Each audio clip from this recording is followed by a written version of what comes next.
What's up guys, Omni here. You guys know how it goes, another day, another video. Last night I tweeted I sleep, what recent news, topics, tweets, videos y'all want me to talk about tomorrow. And ladies and gentlemen, we're going to jump right into the video. I just want to say happy Friday. I hope you guys had a good week and I hope you guys have a good weekend. I appreciate you guys again dropping those likes and subscribing and commenting and boosting up my page and all that stuff. You guys know that vegan teacher video I made the other day? We were talking about the vegan teacher and Dr. Seuss, both of them coincidentally saying the N-word with a ER. That video got demonetized. So yeah, I didn't make any money on that video, or not much money on that video. So yeah, just a casual reminder that the only sponsor that I have is you guys. So if you guys want to support me, you can come to my Patreon on patreon.com/InfernoOmni. Sign up for one of the tiers and that'd be really helpful for, whenever I get demonetized or whenever I want to, skip a day and not upload it. It'll kind of help the cracks of where I would normally get money. Anyway, yeah, that's it. That's the shilling. Let's talk some news. Now, guys, I'm kind of playing around with the segments on the show, kind of, playing around with new ideas and stuff. And one of the ideas that I had was basically things that I feel like you guys need to know. Things that happened yesterday or the day before are currently happening that you need to know, but I don't need to, spend like 10 minutes talking about. And in today's Need to Know segment, you need to know 4 things. Number 1, WandaVision episode 8 just came out. There are spoilers all over the place on Twitter. I'm not going to talk about it. That's not me. I'm not going to ever spoil anything for you guys, but I need you guys to know Twitter, it's over there. Spoilers everywhere. Be very careful. WandaVision episode 8 is finally available for you to watch. It's the season finale of the season, and yeah. Number 2, Coming to America is now available for you to watch. If you guys don't know, Coming to America featuring Eddie Murphy and Arsenio Hall, old school, black movie that came out in the 80s, I think. It's now out for, I think, Amazon Prime. So if you guys want to go watch that, that's out. Number 3, in case you guys are into business or stocks, the entire stock market is bloody red right now. NASDAQ and the S&P 500 and literally almost all the stocks out there, Tesla has just dropped to absolute red because of what the Fed has said about inflation. So yeah, this might be a good time if you guys are curious about investing, if you want to buy into stocks, because it looks like we might be dipping and we could be dipping even lower. And finally, news you probably need to know, Pyro and Mytha are available for you to play on Super Smash Bros. Ultimate. They became available last night around 6 to 7 o'clock. A lot of you probably already know that, but in case some of you don't, there you go. And that's the segment of what you need to know. Okay, we're gonna move on to the topics that you guys chose, but let me know what you guys think about this segment. I feel like this is a good shotgun blah blah blah. You should probably know this. So yeah, at Brunel said Ludwig appendix situation. So yeah, guys, in case you didn't know, this is the second YouTuber who's basically had to go to the hospital room for an appendix issue. First it was Mudahar, some ordinary gamers, my boy, and he came out safe and sound. He had like 104-degree temperature before he actually went, apparently, but he's good and he's making videos now and he's back and I think he's doing much better. Ludwig, who was taking a break from Twitch. You guys don't know Ludwig, super huge Twitch streamer, blew up from the Smash community, became a variety streamer now, and he's just one of the top biggest Twitch streamers there is. Streams Among Us with offline TV and things like that. He's a pretty big Twitch streamer, very entertaining guy. He made a tweet 14 hours ago saying vacation update, found out I have an appendix today. Also found out my appendix is actually dog water, so I have to get it surgically removed. More updates soon. So yeah, I guess 3 hours later he went to surgery and he said I lived. Female dog. And yeah, I mean, I don't want to curse so badly, but YouTube will demonetize it. But yeah, he seems like he's doing well, and it looks like maybe he's holding his appendix. I don't know how that works. I actually don't know what an appendix is for. I don't even know how many appendixes we have, to be honest. I'm not very cultured when it comes to that. But in case you guys wanted to know, yes, Ludwig was on vacation. He had to go to get surgery and he seems to be doing fine. Hopefully he can recover and can continue to rest. So when he comes back to streaming, he'll be well off. So yeah, guys, this is a topic that a whole bunch of people kept tweeting to me. It's like a whole bunch of you guys. So yeah, apparently a new Nintendo Switch model could be coming later in 2021 with the promise of 4K when paired with TVs. The new model will be reportedly feature a 7-inch OLED display as well. So yeah, rumors of a Nintendo Switch Pro coming sometime in 2021. That would be absolutely hype. It has been, believe it or not, it has been 4 years since the Nintendo Switch release. I was thinking to myself, like, man, why would they release a Nintendo Switch Pro now? And it's too soon, it's too early. I just bought my Nintendo Switch. Wrong. It's been 4 years. It's like time. Jesus Christ, bro. We're getting old. But yeah, anyway, there's just a rumor. I don't even think there's an article on this or anything like that, but it would be pretty cool to get a Nintendo Switch Pro, especially because this year we're probably going to get Zelda Breath of the Wild 2, and next year we're going to get that whole Pokemon Arceus, the remake of Pokemon, where basically it's going to be an open world concept. These games are going to be really important. It makes sense too. Zelda Breath of the Wild came out when Nintendo Switch first came out, and it was one of the best-selling games for the Nintendo Switch. So if they do push out the OLED 7-inch Nintendo Switch Pro while also trying to sell Zelda Breath of the Wild, these things will sell like hotcakes. I know that I would probably buy one. I think the idea of being able to finally get a 4K output is very good because we've been needing that for a while. And also like the idea of getting the OLED display as well, being able to hold it in your hand. I guess it's going to be a little bit bigger, I believe, the 7-inch OLED display. Let me find out how much the let me see what the display is for the original Switch. So yeah, guys, looking at the official Nintendo Switch console specs, it appears that the screen for the original Switch is 6.2-inch LCD screen, 1280 720p, whereas for the Switch Pro, I think I said we're going to be getting a 7-inch, so it's going to be about 0.8 inches longer, and it's going to be OLED, so that's going to be an upgrade as well. So yeah, it seems like it's going to be able to produce better graphics. Hopefully it will also be able to load loading times faster as well and have a better processor, because I think my biggest gripe with the Switch is that it's hard to play games that have a lot of data in it, because then you just end up sitting there waiting like 15 seconds, 20 seconds for something to load. And when it does load, it looks like something that could have been on the PlayStation 2. So, all right, guys, we got to do it. So at Zur Yuri said, talk about Lola Bunny. Oh man, a little bit of a backstory about me. I am highly infatuated with Lola Bunny. Well, when I was a kid, no, okay, even currently now, I love Lola Bunny. And if you guys don't know, Space Jam 2 with LeBron James, basically released some screenshots that's coming out, and obviously it's going to be, you know, instead of Michael Jordan, it's going to be LeBron James, but they're going to have like the cast of Space Jam, Bugs Bunny, and Lola Bunny. And guys, if you didn't know, there was a very huge controversy when it came to Lola Bunny yesterday. She was trending all over on Twitter along with Jessica Rabbit. Twitter was really horny yesterday. So you guys read here, it says Lola Bunny redesigned from 1996 to 2021. Good Lord, that's 4 years, that's 25 years Space Jam. And as you can see on the left, you got the, you got, you know, and then you got the new Lola Bunny design, and a lot of people are basically saying that she got nerfed. Now, me being the Lola Bunny expert that I am, I can let you guys know that this screenshot right here isn't an official screenshot from Space Jam. In fact, this is a fan art that somebody made, but you know, it was so well done that people thought it was an actual screenshot or something from the movie. No, it's fan art. This right here though is the new Space Jam Lola Bunny you know, photo. So yeah, a lot of people were saying that she got nerfed in a way because her bust was decreased, if you know what I mean. So in the comments, you got a war. You got people who are basically saying, why would you want to sexualize a rabbit in the first place? Well, why would you do this? Why would you try to sexualize a cartoon character? And then you got the other guys who grew up, you know, with Space Jam, were basically, they were like, how am I supposed to beat off to this, basically? So that's what's going on with Lola Bunny. So yeah, some of the Twitter replies, in case you're curious, to this big old chain.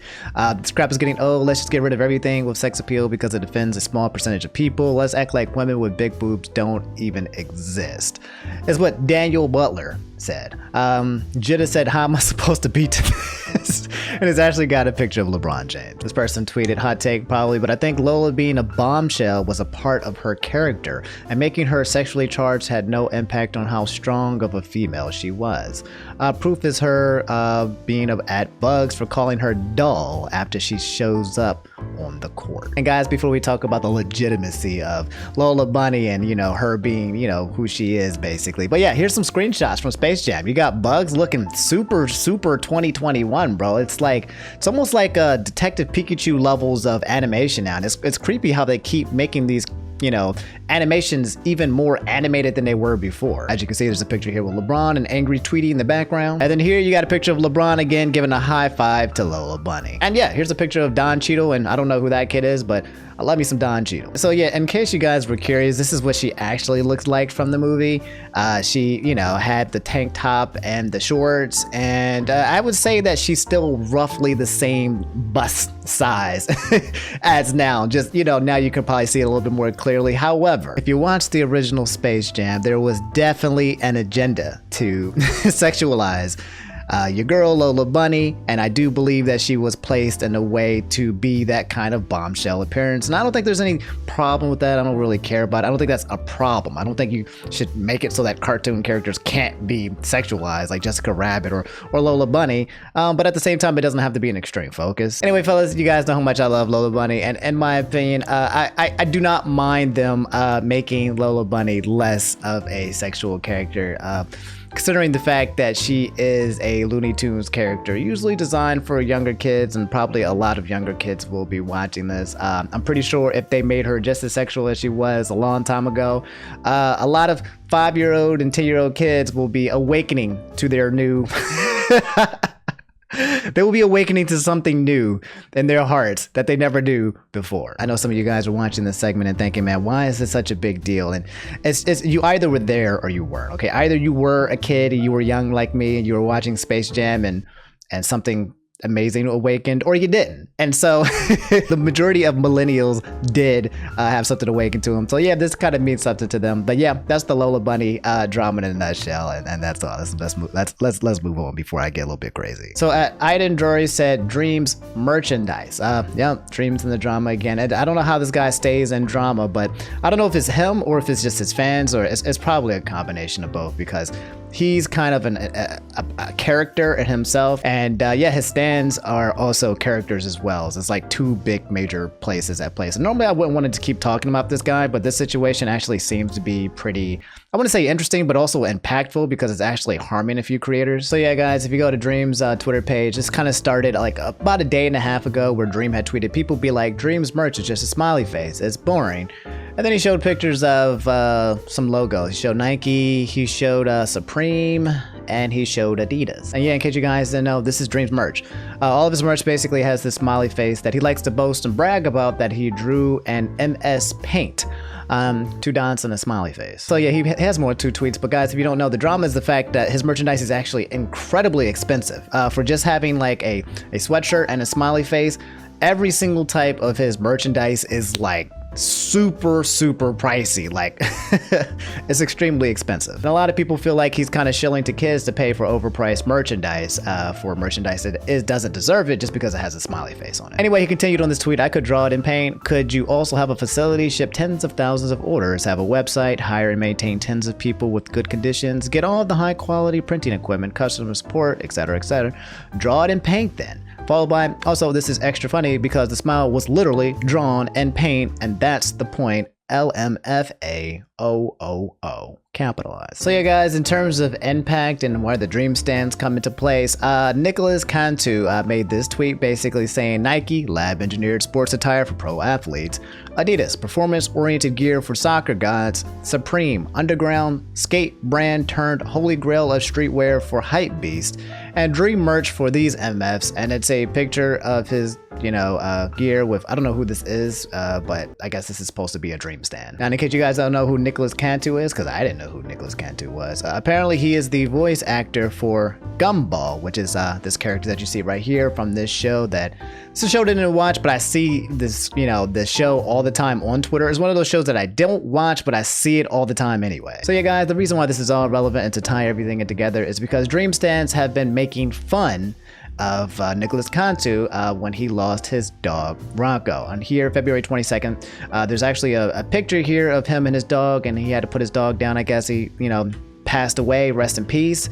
He had to say goodbye to his pet, which, I have a pet. You guys know Indy, you've seen him all the time, and couldn't even imagine having to say goodbye to him. Literally a member of my family, and it's an extremely sad case. However, Dream stands have replied to him actually making a joke about the merchandise. This is not supposed to be personal. It was just supposed to be a joke. I don't think he's even on bad terms with Dream, but they've been quote retweeting this tweet above and basically saying, hey, how's Rocco doing? Making fun of the fact that he lost his dog. There's a lot of Dream stands doing it. If you basically look at the quote retweets for this tweet, you basically see Dream stands who are now switching their profile pictures to K-pop profile pics in order to hide or disguise themselves. I don't know, but there's a large amount of these guys out here basically coming for blood with Nicholas Cantu for making this joke. And it's it's dramatic for no reason, bro. Like it's drama, but it's like for no reason, bro. Like who cares? Anyway, a lot of people don't know this, but Dream has like 5 or 6 Twitter accounts,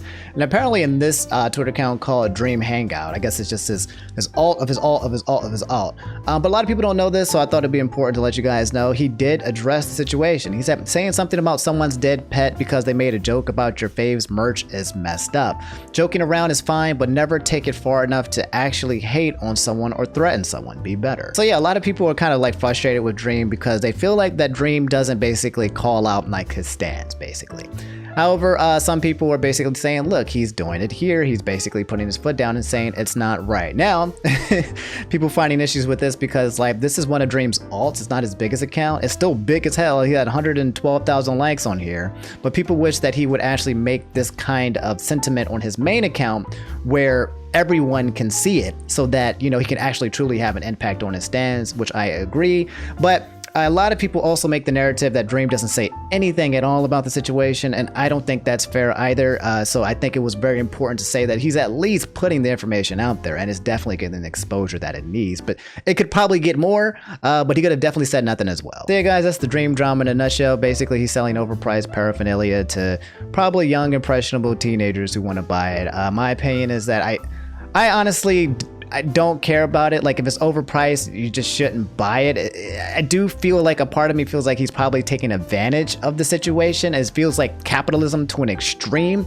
Like unless these things were made out of like some type of artificial fabric that feels like fur from a lion or something, but not actually from a lion, then that would basically, you know, suggest that the price is what it should be. But it seems like it's very, very overly priced for a person who is probably already, you know, a millionaire. It seems to be that he's making even more money off his fan base. I do feel like this is one of the situations where the Dream hate is getting taken a little bit too far. Like people just hate Dream for the sake of hating Dream. And it's getting to the point where I feel like people are just kind of just trying to find any reason to dislike him, and the whole topic of the merchandise has just become the thing. I don't think that's something that you have to like cancel him for. I don't even think it's something that needs to be blown out of proportion. But my guess is that all of this exposure to his merchandise and talking about whether or not it's overpriced or not is only going to boost his sales even more. It just seems like every time he gets pushed into drama, it just makes him more relevant and makes him more money. So it's just like, you know, the Dream stands are winning, and the people who hate Dream are losing. I think it just ends there, basically. And all right, guys, that's all I have for today's video. If you made it to the end, do me a favor. If you haven't already, can you drop a like? It means the world to me. If you also made it to the end, can you just double check to make sure that you're subscribed, just in case you got unsubscribed? Or if you kind of just been like, you know, just, I'm not going to subscribe to the dude because he keeps hitting my recommended feed. Like, I hear you on that, but I would really appreciate if you hit the subscribe button anyway. That would be really cool. You don't have to, but I'd appreciate it. Hope you guys have a good weekend. It's Friday, so enjoy yourselves. I hope the weather is getting better for you guys, and you guys are getting a little bit warmer, going outside, taking some water breaks, and getting some fresh air, and keeping your mental health up. All right, you guys take it easy. I'll see y'all later. Peace.